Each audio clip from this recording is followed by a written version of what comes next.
I think my wife is poisoning me, and I know how insane that sounds. I know exactly what kind of man you must be imagining right now. Someone paranoid, someone unstable, someone who has let fear take control of his mind. But things feel very different when it's happening to you. When it's your own body that feels like it's slowly shutting down. When every passing hour makes you feel weaker than the last. And when the one person you trust the most is the only one who can explain what's going wrong but refuses to. Because I have a beautiful wife. The kind of woman people notice instantly. The kind of woman people assume must be living a perfect life. Soft voice, warm smile, calm nature. Someone who always seemed caring, attentive, and gentle. Someone who remembered the smallest details about me. How I liked my tea. What kind of food made me feel better after a long day. The side of the bed I preferred. All those little things that made me feel like I had chosen the right person. Like I had built something safe and real. And for a long time I truly believed that. I believed I was lucky, that I had somehow managed to find someone perfect. But lately things haven't been right between us. And it didn't happen all at once. There wasn't a single moment where everything broke. It was slower than that. Quieter, almost unnoticeable at first. The arguments started small. The kind of arguments every couple has about random things that shouldn't matter.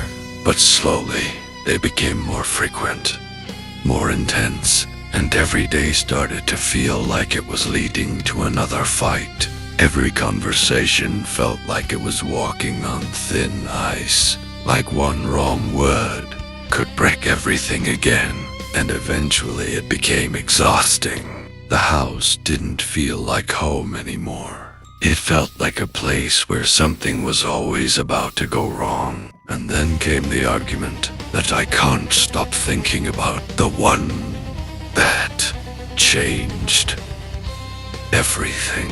She told me she wanted to quit her job and become a housewife. Not for a short time, not as a break, but permanently. And at first I thought she was joking, but she wasn't smiling. So I tried to explain calmly. I told her that life isn't easy anymore, that expenses are high, that stability matters, that we need both incomes if we want to live comfortably. I wasn't trying to hurt her. I was just being realistic. But she didn't want logic. She didn't want reasoning. Her expression changed in a way I had never seen before.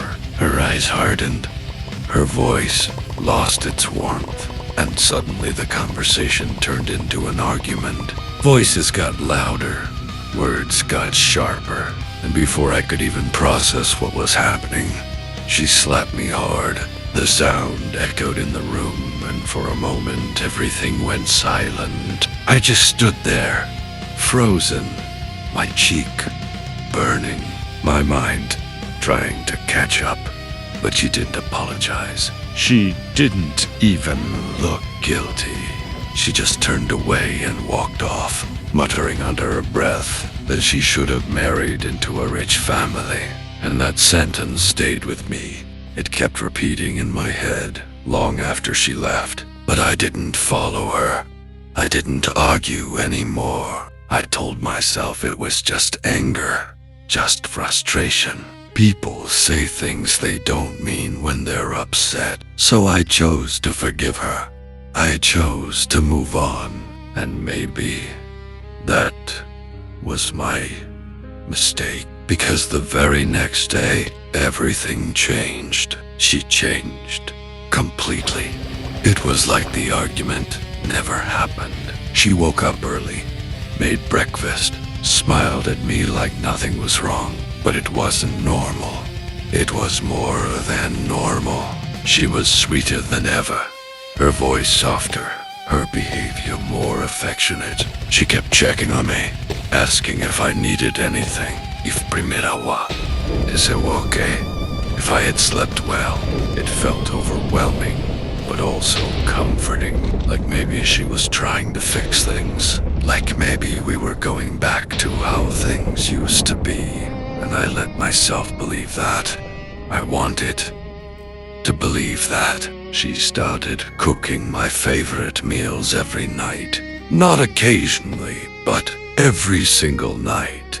Dishes that took time and effort.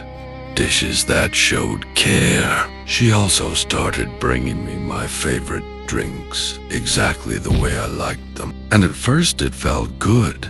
It felt like things were getting better. But then I noticed something strange, something subtle but impossible to ignore. Once I became aware of it, everything she gave me had a strange taste. Not strong enough to immediately alarm me. Not bitter or sweet.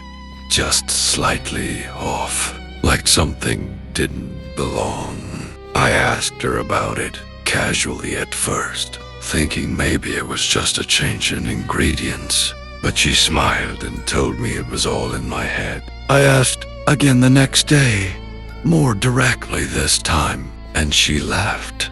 A quiet, almost amused laugh, and said I was overthinking. After that, every time I mentioned it, she reacted the same way. A smile, a small laugh, and the same words. That I was going crazy, and I tried to believe her. I really did, because the alternative was too terrifying. But then my body started changing.